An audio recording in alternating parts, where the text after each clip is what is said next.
What's up, ladies and gentlemen? Welcome back. This is the Deep Corner, episode 17. I'm Rob St. Clair, and I'm pleased to be joined by the final member of the VLA board to join the show, the general manager of the Santa Barbara Rising Tide, or SoCal Rising Tide now, and the VLA director of marketing, Mr. Daniel Davidson. Welcome to the show. Thank you. It's a pleasure to be here. So, finally, we get you on the show. We get to talk Rising Tide origin story. We get to talk about your very unique and journey through the volleyball world that's taken you pretty much everywhere. Let's kind of start there. Where does your volleyball life, your volleyball journey begin? So I grew up in San Diego, California, and when I was 14 years old, I was walking around Balboa Park, which is our big kind of the city point, so the central park of San Diego, and I walked into a gym which is called the Federal Building. It's a big, massive gymnasium where the U.S. men's national team was practicing. They had open practices. Anyone could walk in there. And back in those days, when I was in high school, the U.S. men's and women's national teams were based in San Diego. After that, a couple years later, they moved to Colorado Springs and then finally settled in Anaheim. In Anaheim, yeah. So I watched in there, and I didn't know who I was looking at, but I would have been seeing Karch would have been playing. He would have been on the court. I think Doug Beal would have been the coach. Or at least involved. So I walked in and just saw the big boys bouncing balls, and I think that was where I was initially bitten. I was fortunate enough to grow up in an area of the country that has boys volleyball, which is Southern California.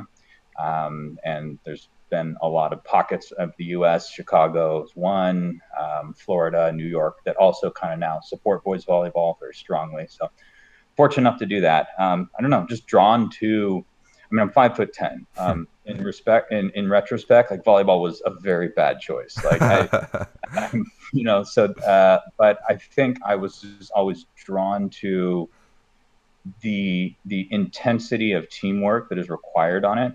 I can't think of any other sport where you have such a high density of players in such a small area, and that accelerates the need for strong communication, good people skills. You're constantly banging into each other. So, volleyball is a lot like, COVID right now with us having to stay home. And, if you live with someone, you're just constantly like in their face. And so you really need to have good interpersonal skills.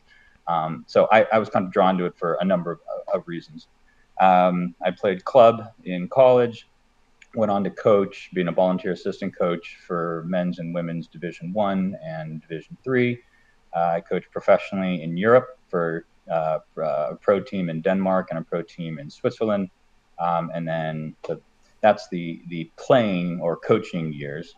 On an administrative level, I've been, like all other members of the VLA board, or many, many people across the country. They assemble their own teams.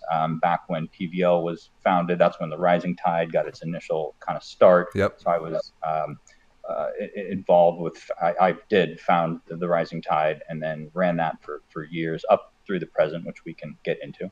I worked, I was never officially on a USA Volleyball region or USA Volleyball organization, but sort of always involved with non-USA volleyball leagues and other efforts to grow the game. Sure. I think sort of the pinnacle was 2 years that I spent in Switzerland working for, consulting with the FIVB on a number of, essentially helping them on a number of projects, but the ones I was kind of most engaged with and happy to be a part of were helping the FIVB understand the United States, why there's no professional league in the United States. What is this thing called the NCAA? What is university athletics? It's a uniquely American concept. Very. Athletics does not really exist outside the United States. And a number of other ways to help the president and the general secretary general and the general manager to understand how they might be able to sell international programming to the United States. So we can talk about that as well. Yeah, that's uniquely fascinating, an experience that few Americans ever have really gotten a chance to work with for real. And you make a lot of good points because we're doing this thing here in the U.S. right now. We're trying to build the professional volleyball league, a thing that has been attempted several times in several different ways. So we can talk about a lot of those attempts because you were involved with pretty much all of them. But the FIVB is the top of the top. That's the international governing body of the sport in the whole world. And it's interesting that they're trying to, put a lens on America and understand it as a case study, because you're right. A lot of things about the way the U.S. approaches sports is completely different than the rest of the world. And the NCAA in particular, you make a very good point about college athletics being extremely specific to the U.S. and how we develop players. And especially from a financial standpoint, the NCAA doesn't really make any sense if you're European and you're looking at it. So what, from when you started working with the FIVB until when you stopped, what do you think they now understand better about how American sports work than they did at the beginning? Probably not much.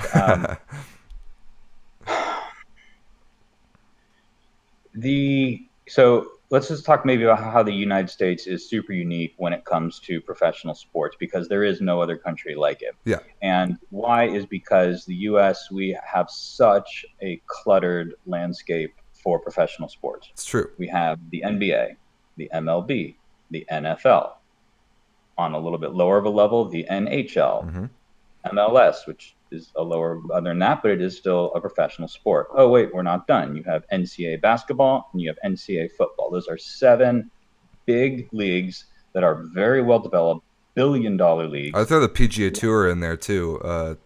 I'm kind of a golf fan, and that one it's got the billion-dollar footprint. Certainly, it's different than the others, but yeah, it is. It's niche. It's not quite as mass market. NASCAR, which that's I'm certainly not the target audience for that. I've never been to an event, but that is has a massive following as well. So we have many leagues that we all follow. So as Americans, when we are like, okay, I'm done. The Patriots season is over. I'm done memorizing the roster and memorizing all the players. And now it's now it's NBA. It's the Washington Wizards. Now I'm, kind of have done my work thinking about them and memorizing their roster and following enough games that I'm keeping up with that. When we're kind of done with these 7 and 8 or 9 or 10, if we add in PGA and NASCAR and other things, when we're done, the last thing that we want to think about is another big involved league where we have to track players. So what happens then? If you're not one of the big 7 or 8 or 9, then the only sports that we tune into are what I call like bozo sports or quick little watch sports. Tune into like I'm talking like X Games, competitive bass fishing. Seriously, there's like bass fishing races. You'll turn on like ESPN2 at 2 in the morning, and it'll be like competitive darts. Yep. And they're really well done. They're really like fat. It's fun. They throw drama in it. These are like cornhole or bowling or the ones. All. And these are sports that we tune into that are really easy for us to like understand right away. No mental investment. You can watch 30 minutes of it, turn it off, and you never have to watch it again, and you're totally fine. You can't do that with any of the other ones. So back to volleyball. Well, volleyball isn't really darts. It isn't really bowling where you can just kind of tune it in, watch it. You don't really need to learn it. No, volleyball has rules. You need to invest time in it. You need to understand it a little bit if you want to follow the players. But volleyball can't be like the NBA, or at least not in these initial years, because we just can't break through that clutter. So we sit in this weird little no man's land a little bit trying to make it. So there's been, and I'll pause now, but like there's been 6 or 7 efforts at creating a professional volleyball league in the United States, and each one of them has tried to attack this question a little bit differently and tried to position themselves in a very different way. And all of them have had all of them have had some success. Like there was some aspect about their effort that really did resonate well, but ultimately, in some, at the end of the day, they never had sort of the distance to go all the way. Yeah. Okay. A lot of good stuff in there. I talked to Will Foley last week about kind of this same deal, is kind compared to all the rest of the sports that are in America right now, how do we, kind of push one through the barrier that exists of all the clutter that's out there in the sports world, like you talked about. And he had a lot of good stuff from a business perspective. And you're kind of in the middle between Will and Vince and on the social media side with your marketing background. And I want to talk about that a little bit later. Real quick before we move off kind of how American sports work. In the last couple of days, there's been a push about college sports from a volleyball perspective that everybody is kind of flocking towards this cause right now. And basically what's happening is the group of 5 NCAA Division I conferences, so that's not your Power 5, but it's the 5 like next biggest conferences after that, because of the COVID-19, all the financial crises and the burdens upon like college athletic departments, they've petitioned the NCAA to change the minimum number of sports that it takes to be a Division I NCAA sponsored institution from 16 sports to 12 sports. So that's a thing that the NCAA now is apparently considering doing, and it would, like, if they lowered that minimum, it would then be up to each school if they wanted to decrease their number of sports, because they could then they wouldn't have to pay for 4 additional sports and still be Division I. So you would think that schools would then go and immediately cut 4 programs, and that can do nothing but hurt men's volleyball. Absolutely, yeah. Not just in college, but at every level. Given how you've studied the situation of how kind of college sports work, die on this hill for a second for the people. Yeah. Let's random little thought, but I think it's something that's also the world is in awe of the United States at, which is is the success of our U.S. men's national team. And by that, I mean, so the women's national team, we can understand why our women's national team is top 5 at any point in time, and often top 3 and sometimes top 1, because we have number 1 team sport for girls in the United States. As of right now, there are 500,000 high school girls who are playing volleyball. Massive It's feeder insane. program. Yeah, the pipeline is just, it's there. Thousands and thousands. Then, I mean, the stats are kind of escaping me, but I think then there's about 1,000 NCAA D1, D2, D3, more if you start counting NAIA or JUCOs. The programs, women's volleyball programs that these girls then go into, so you can just sort of see how we're pumping out tons and tons of highly qualified female volleyball athletes that then find their way to the national team, the best ones. Men's side, I think men's is the 16th most popular sport in high school, for the main reason that the vast majority of high schools don't have it. Yeah, the states don't even have it. If you're a 16-year-old boy and you are on your way to being 6'8" and you are athletically gifted, there are about 12 sports that you're probably going to choose over volleyball, basketball being a core one of those right there. So, and then in college, we have very, very few programs. I think we have 100 if you count the D3s, D2s, D1s. If you want to talk about the core D1s, I think we're at like 30. No professional league. Yet, we produce enough high caliber men's athletes to fill our national team and contend. So back to the NCAA's proposal to drop the minimum from 16 to 12. Men's volleyball would very certainly be on the chopping blocks.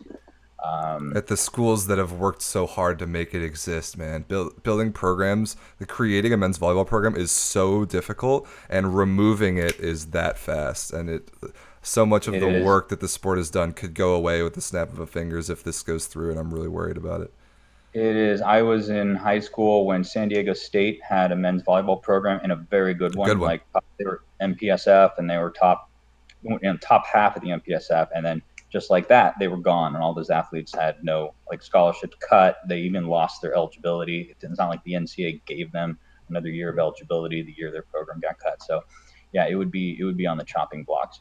And then, without getting too much into the arguments, let's get someone from First Point Volleyball on here, or Motor MBB, as they used to be called, and they'll talk they'll be much more informed than me. But without getting into it, there's these massive rippling effects. There's these externalities. You cut one program, it's not like, oh well, crap, that's 12 boys, 12 men. That's not that big of a loss. Well, no, because those 12 men all become coaches. They influence the players above them, the players below them, and so there is this um, uh, like aura of influence that dissolves away when even one program is cut. Yeah, that's a good point. When John Speraw, the coach of the men's national team and the head coach on the men's side at UCLA, has put out a video in the last couple of days describing what's kind of the situation and why people should support the game. And part of what he said is the point that you made. And our men's national team is really competitive. Like, we'll contend for gold in Tokyo next year when we get there. But somehow we barely even have like that many men's Division One like top level programs to pump out players to fill the national team, which is crazy. And so for every program that is cut at the NCAA level, our chances of contending for Olympic gold decrease substantially. And I think that's Speraw's point, and that's the ripple effect kind of that you're talking about throughout the volleyball world. Yeah, it is. It is. And then go back to like how the FIVB and the rest of the world, and even us here, are sort of scratching our heads on like, why is our men's national team so formidable? I mean, if you think about the other men's national teams that are top ranking consistently, Russia, population, I don't know, 150 million, Brazil, population, 160 million, Italy, Poland. population, 40 million, 50 million, Poland, 20, 30 million. Every single boy growing up in Poland, Russia, Italy, they will play volleyball. They will get trained. If they have potential at the age of 6, or not 6, but like 12 or 14, then a coach is going to grab them, pull them aside, develop And them. put them in the club Even system. Yeah. Cuba has a population of 6 million, and they have this, communist Soviet model of grabbing like literally like grabbing them at a super young age and filtering them out. And China, I think, does this as well. And even Cuba with 6 million for a while produced top world class. Oh yeah, best player in the world right now comes from Cuba back before he left the country. That team that got second at the 2010 World Championships was made up of like 16 and 17-year-olds. It's absurd. Yeah, yeah, yeah. Cuba will be. Cuba is forecasted to be one of the very, very top teams in the country again in about not this Olympic quadrennial, but by Los Angeles, just based off of what their 16, 17s, and 18-year-olds are doing. And Cuba has, I know we're like going off in 27 different It directions, doesn't matter. It's but just talk volleyball.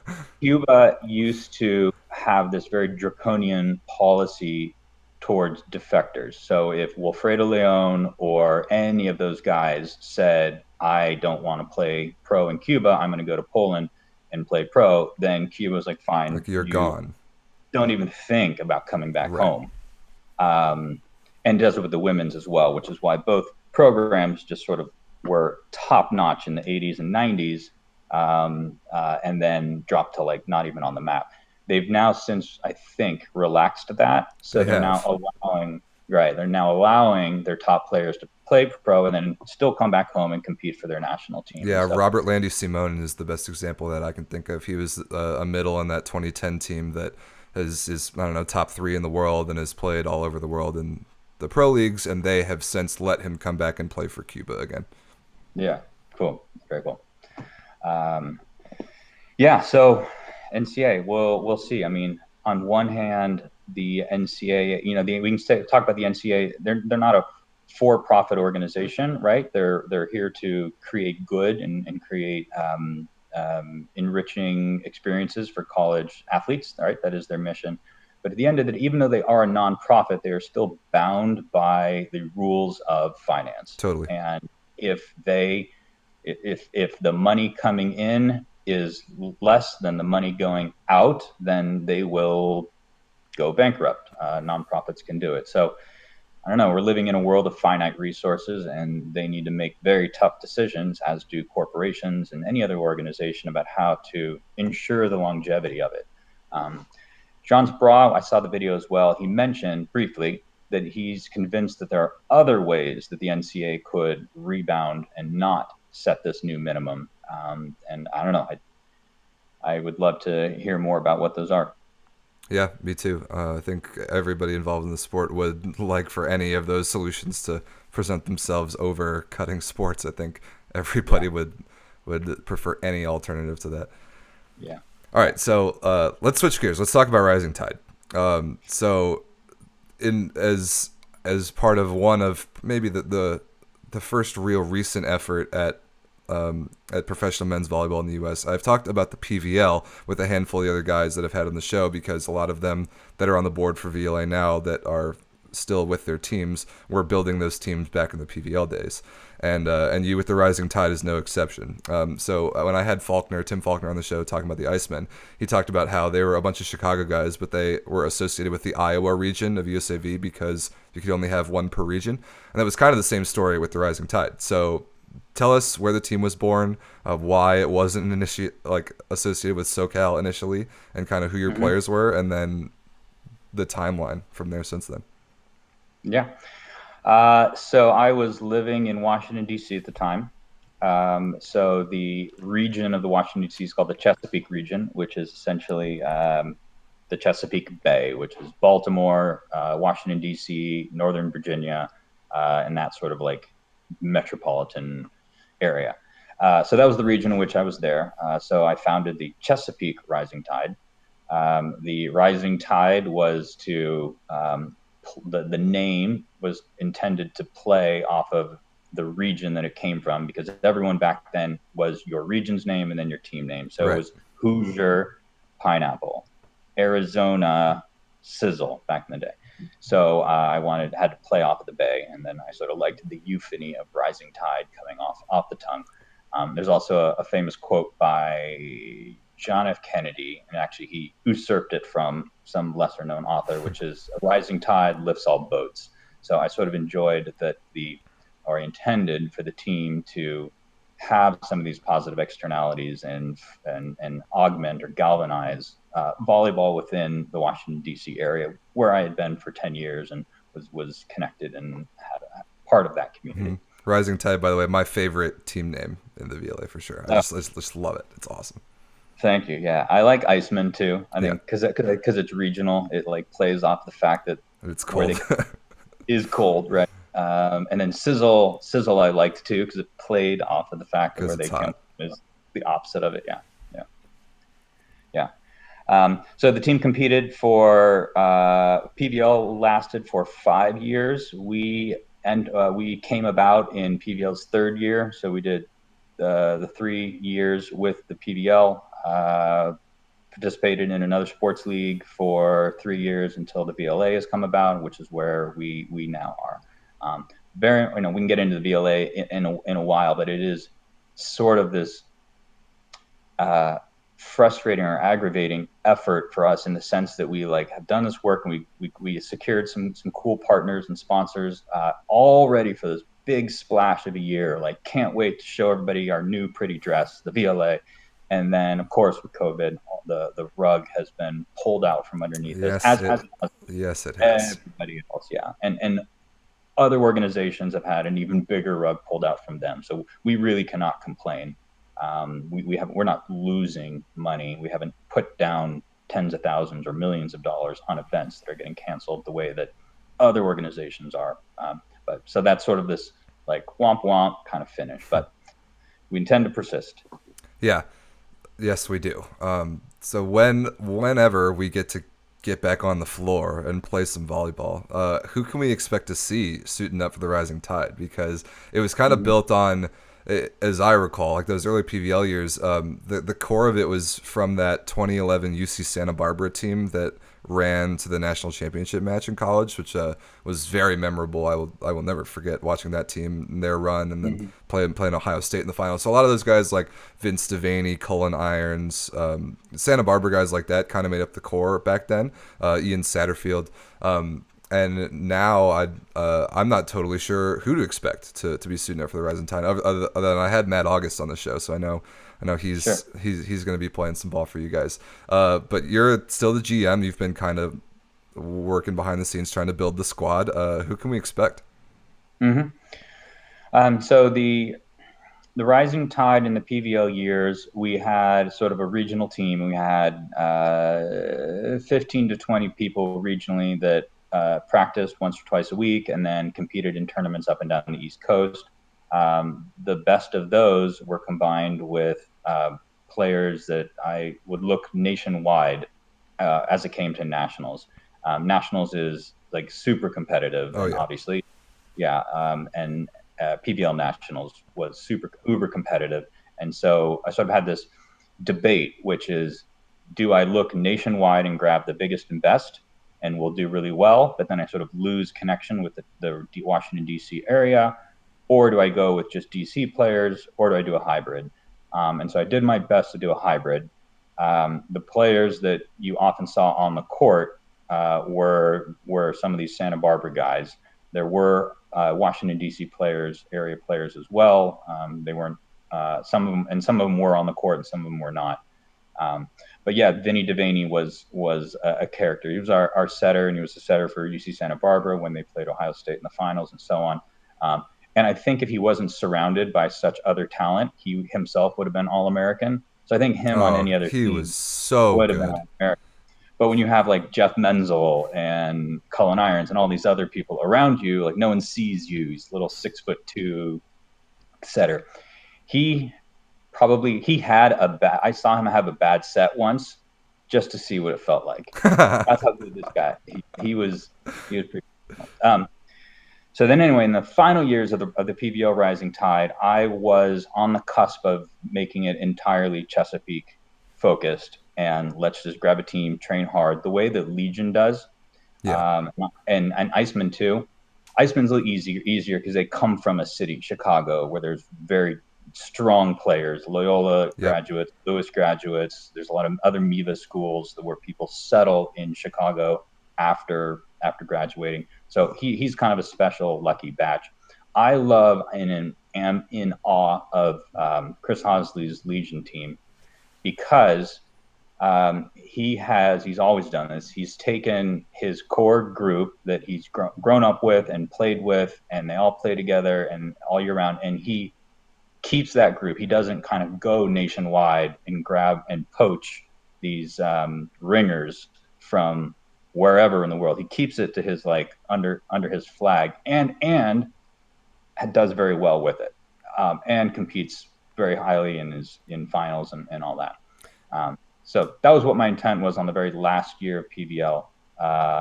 But that was the year that PVL folded for various reasons that we can get into as well. So then at that point, I moved to Europe for the time I was in Switzerland and Denmark. So I no longer had PVL wasn't there, so I no longer needed to Right. be under the Chesapeake region. I no longer needed their blessing in order to participate. And they did give us some funding, but obviously that went away when PVL was done. I was no longer in Washington, D.C., so I couldn't really be there presently. So I could kind of relocate and be anywhere. Yep. UC Santa Barbara guys and Vinny Devaney and Colin picked up the team and kind of started to manage it for the couple years I was overseas, which is sort of how we then became associated with Southern California. Okay.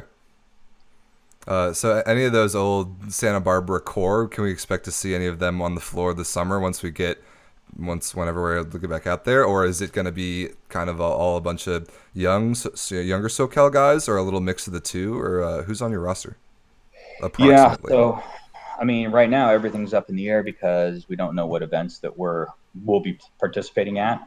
As of now, the JBA event in Louisville is the only one that we have officially not going to participate in. All the others they're still up on the website. I guess USA Volleyball Open Nationals, hot off the press, Right.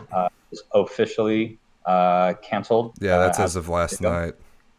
Officially postponed as of a week ago, thinking that we may try and pick it up in Labor Day.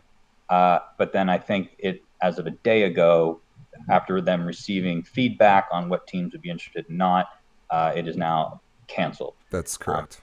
This is, I think, the only year in something like 82 years of USA Volleyball Open Nationals that the event has not happened, with the exception of 1 year during World War II, like 1945. or something. This is, I won't say it's unprecedented because it did happen during World War II, but it's just outrageous that this event has gone on for like 60 consecutive years without pausing, and now it's on pause. Right.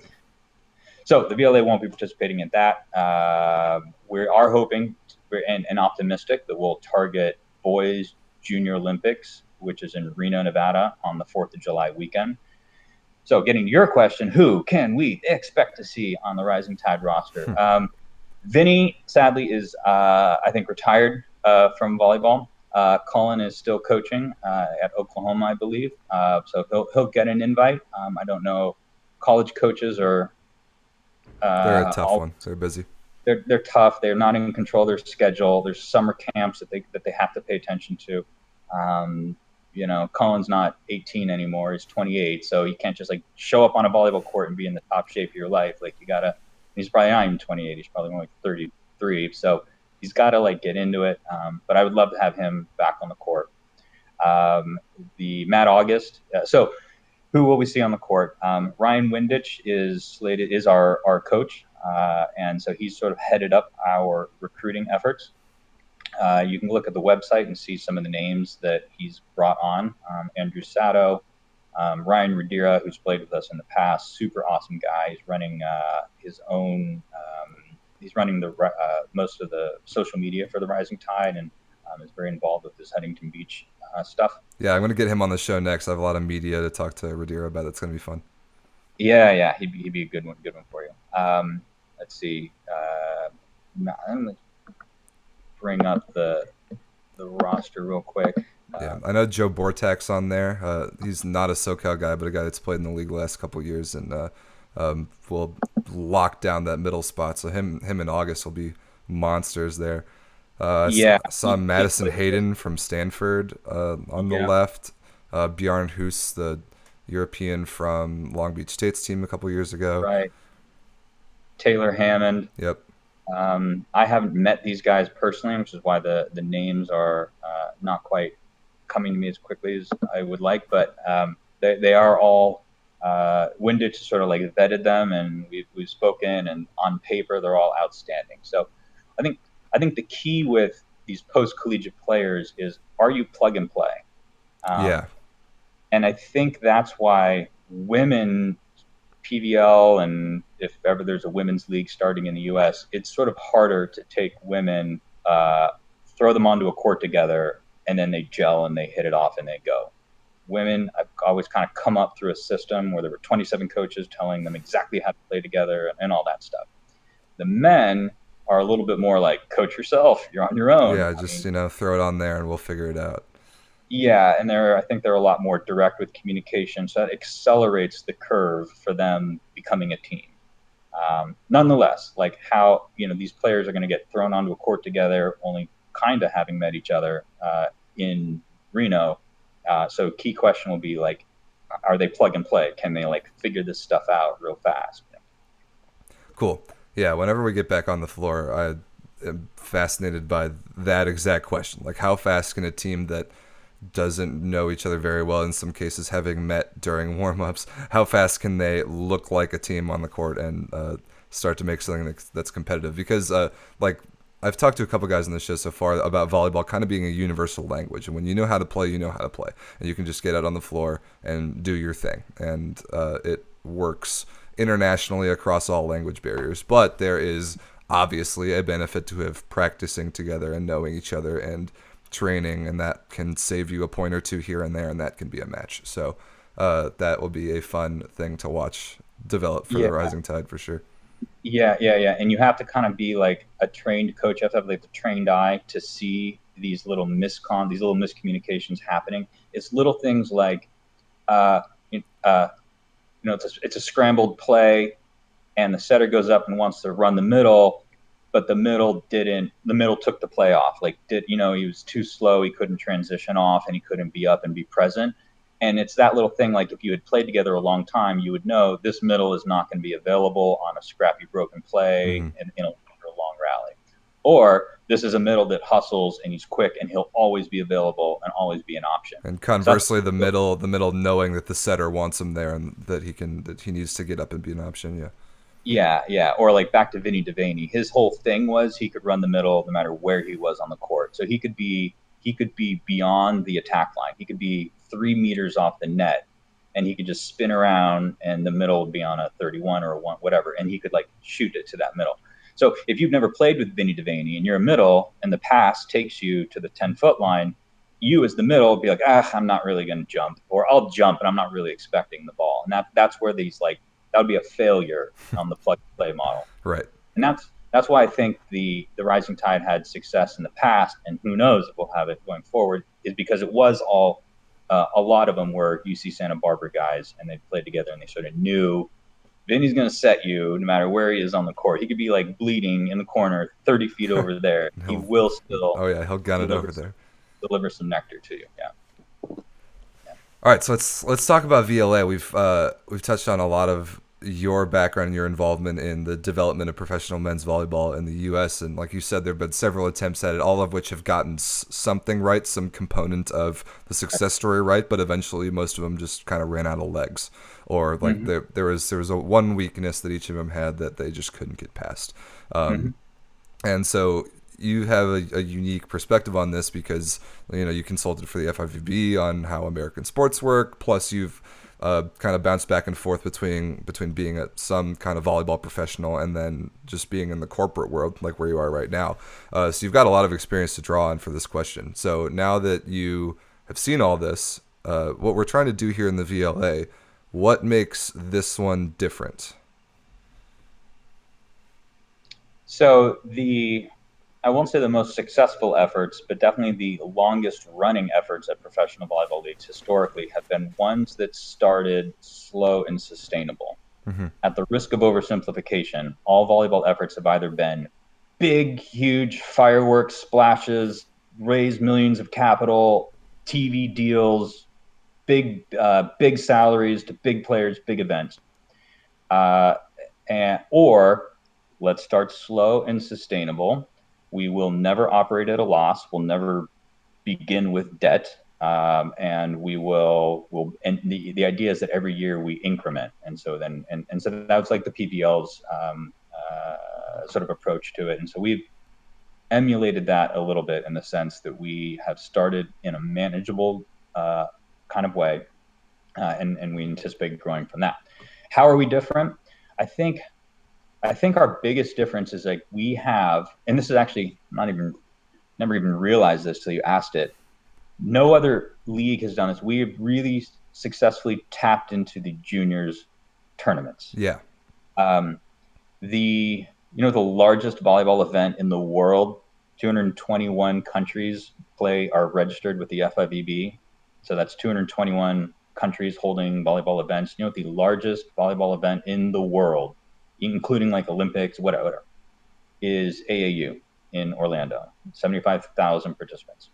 You know what the number 2 is? I'm not sure, but I know it's in the U.S. And you know what number 3 through 10 is? They're all in the U.S. The 10 largest volleyball events by participants, and probably might even go deeper than number 10, are all juniors events in the United States. Mostly girls, but boys add a percentage to that too. So I think our strength is we have, rather than playing in some obscure high school gymnasium or in some arena where it's really hard to get people there, we play at these juniors events, JVA, AAU, and USA Volleyball, where the audience is already there. And then you want to start to get on the high horse and be preachy, then we are hopefully influencing these juniors to continue playing. In particular, I think the boys. Yeah. So, where did we begin this podcast? How did I get into volleyball? Why at 5'10" with like this much athleticism have I sort of devoted my life in a sense to this sport that really hasn't paid me back individually? And it's because I, as a young boy, walked in and saw the dynamicism of the athletes and was bitten by it and went to it. So we hope to provide that inspiration for boys and for girls too. So the girls see it and then they go, wow, like I didn't know volleyball could be played on that level. I didn't know that you could attack from the back row so aggressively and offensively, not just an emergency defensive chop it in kind of thing. So So that's I think where we are a little different, is have successfully harnessed. Well, we were on track, and we continue to be on track to successfully harness the power of juniors events. Yeah, just like the story that you mentioned about your own kind of birth into the volleyball world, who knows what volleyball career will start from somebody that watches one of our matches in a juniors event. Who knows how many years one of those junior players is going to devote his or her life to the game after just seeing our guys play. So the opportunity to do that is incredible, and the fact that we have all of the governing bodies on board there, because there are several, all of the governing bodies for junior events on board has never been done before, and I think that's a very big deal. So you're right about, we already have a crowd. We don't have to play in some obscure high school gym. We don't have to, like, I don't know, charge $5 for tickets and rely on word of mouth and play in front of 25 people for our matches. There will be hundreds and hundreds of junior players that are already there watching matches, and that is a great place to start. Yeah, they're a captive audience, and it's like what we talked about earlier on how the space for professional sports, spectator sports, let's just call them spectator sports, in the United States is so cluttered. Like, how many channels do we have on TV as Americans here? Literally 1,000 channels, and 300 of those are just different sports. Like, we don't need another spectator sport. So I think we've sort of what our strategy is by being at these junior events, we have a captive audience. They're in between matches. We're capturing them at a time when volleyball is very top of mind, right? Yep. They just got done with a match. They're about to play a match again. They're completely open to it. You catch somebody on a Tuesday at 6 p.m. at home, I don't know, they may or may not want to watch volleyball on TV, which so some topics for our next podcast when you call me back again. Which I will. We can talk about the challenges of putting volleyball on TV. It's if you are a volleyball player like you or me, then we look at it, we understand it, we enjoy it immediately. But the vast majority of Americans don't understand the sport that well. So you have to have a lot of education.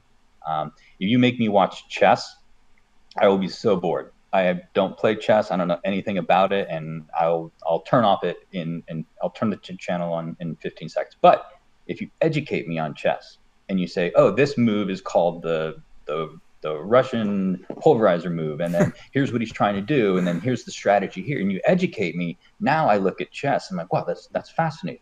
So volleyball, we sort of have that challenge as well. We have to take the non-volleyball players and educate them on, like, okay, here's why there's this guy in a different jersey, different color jersey, and he can set the ball sometimes, but he can't set the ball other times, and what's going on, Yeah, that's kind of my job as the play-by-play guy, to bridge the gap between people who know what's going on and people who don't. And you're right, we can talk about this a lot the next time I have you on the show, which I will, because I can go on forever about how many bad volleyball broadcasters there are in the world, and how annoying it is when you know volleyball to try and watch it on TV because you're being talked at like you have no idea what's going on.